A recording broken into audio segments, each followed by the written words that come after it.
조국이 최근에 가짜뉴스를 퍼뜨렸습니다. 지난 27일 이재명의 구속영장 기각과 관련해서 대선 경쟁자이자 야당 대표를 향해서 영장심사 전까지 727일 동안 3개 중앙지검, 수원지검, 성남지청 그리고 70명의 검사가 376회의 압수수색과 6번의 소환조사를 벌여서 기각이 됐다라고 지적을 했는데 역시 또 개딸들은요 명쾌한 설명이다. 근데 조금만 생각해보면은 이거 좀 이상하지 않습니까? 702일 동안 수사를 했는데요. 압수수색을 376회를 했다? 이게 무슨 얼핏 들어도 이게 말이 되는 소리예요? 압수수색을 376회를 했다니 상식적으로 말이 되냐고요. 검찰에서 어떻게 밝혔냐면 아니다. 우리가 압수수색 36회 했다. 그렇죠. 700일 동안 376회 그러면 이틀에 한 번꼴로 압수수색을 했다는 건데 아니 그러면 지금 민주당이 가만히 있었겠습니까? 어떻게 이렇게 뻔뻔한 거짓말을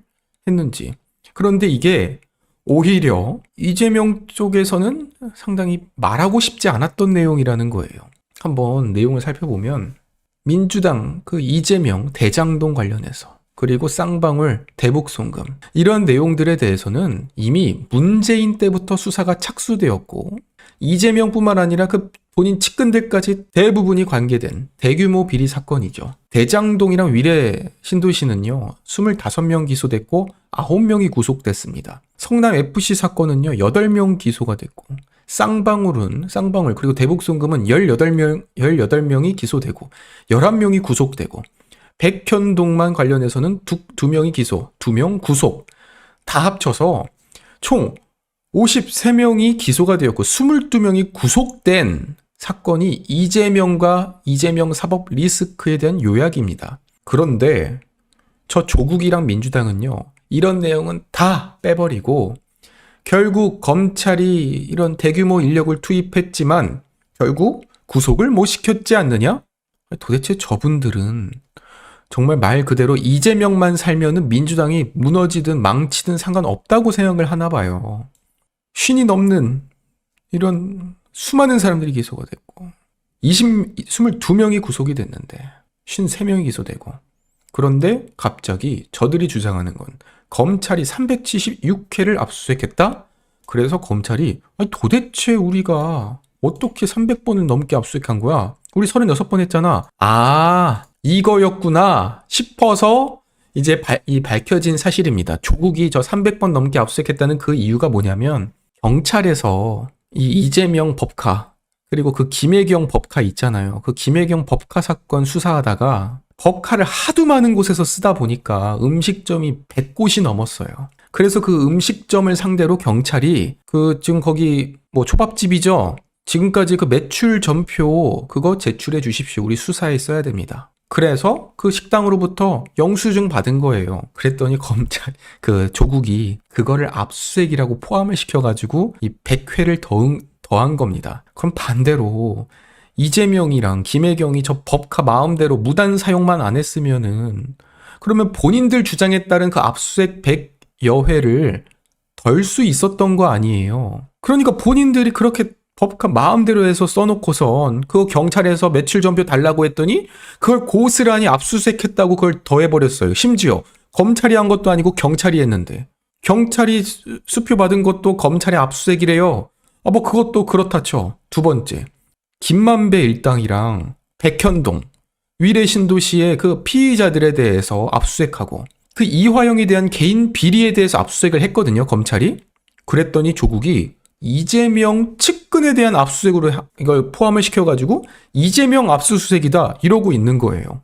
이것도 기가 막히죠. 아니 분명히 이재명이라는 사람은 김만배 몰라, 이화영 독단적으로 한 거야, 김성태는 만나본 적도 없어, 백현동 몰라, 대장동 몰라, 성남FC 몰라 했는데 정작 그 압수수색을 한 거는 이재명에 대한 압수수색에 포함을 시켜요. 아니 그러면 이화영에 대한 압수수색은 이재명에 대한 압수수색이다? 그럼 이화영이 이재명 측근이라는 거 본인이 인정하는 거예요? 그거 아니라면서요.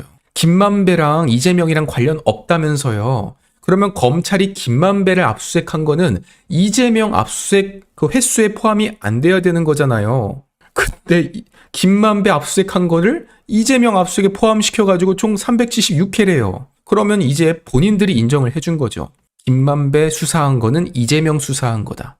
백현동 수사한 거는 이재명 수사한 거다. 이화영 수사한 거는 이재명 수사한 거다. 심지어 경기도 법카 수사한 그 식당 수사한 것도 이재명 수사한 거다. 그러니까 조국이랑 저 민주당이랑 이재명 측근들이 저 검찰의 376회 압수수색이라는 주장은 곧 지금까지 이재명과 그리고 그 심지어 유창훈까지도 부인했던 그 본인들의 측근들에 대한 이런 사법 리스크가 다시 말해 이재명에 대한 사건이라는 거를 본인들이 입증을 시켜준 겁니다.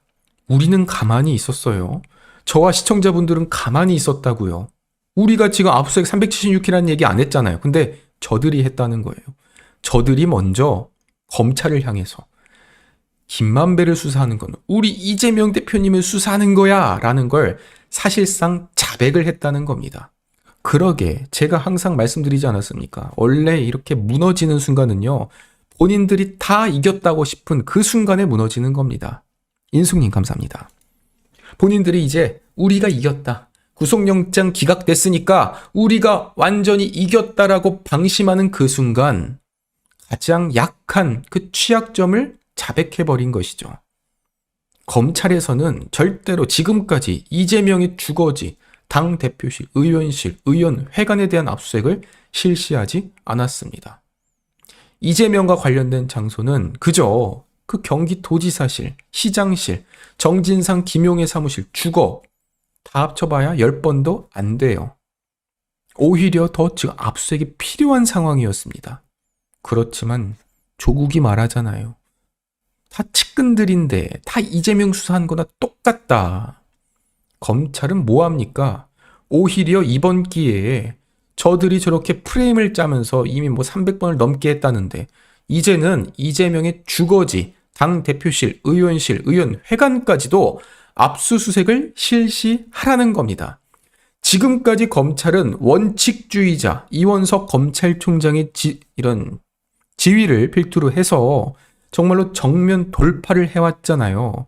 그런데 저들은 정면 돌파해서 깨트릴 대상들이 아니에요. 정직한 범죄자들이 아니라고요. 이 사건이 걸릴 경우 이런 위증교사를 통해서 재판의 결과를 뒤바꾸는 사람들이라는 겁니다. 다시 말해 삼권 분립으로서 잘못한 것이 걸리면 처벌을 온전히 받는 그러한 기존의 사회에 있는 다른 피해자들과 달리 저 이재명과 저 측근들은 그 걸릴 때를 대비한 그 후까지 생각한 아주 악질이라는 겁니다. 따라서 이제는 오히려 이런 정무적인 판단, 국민들의 눈치 여러 가지를 고려했지만 이제는 그런 것 없다는 거예요. 이제는 전쟁이고 사법부마저도 이재명의 증거인멸 혐의, 위증교사는 있지만 이미 밝혀졌기 때문에 이미 소명됐기 때문에 증거인멸의 우려는 없고 당대표니까 증거인멸의 우려가 없다는 이런 엉터리 권력자의 뒤를 봐주는 이런 사법부의 판결에 대해서 이제 검찰은 더 영리하고 이기는 판에서 싸워야 할 것입니다.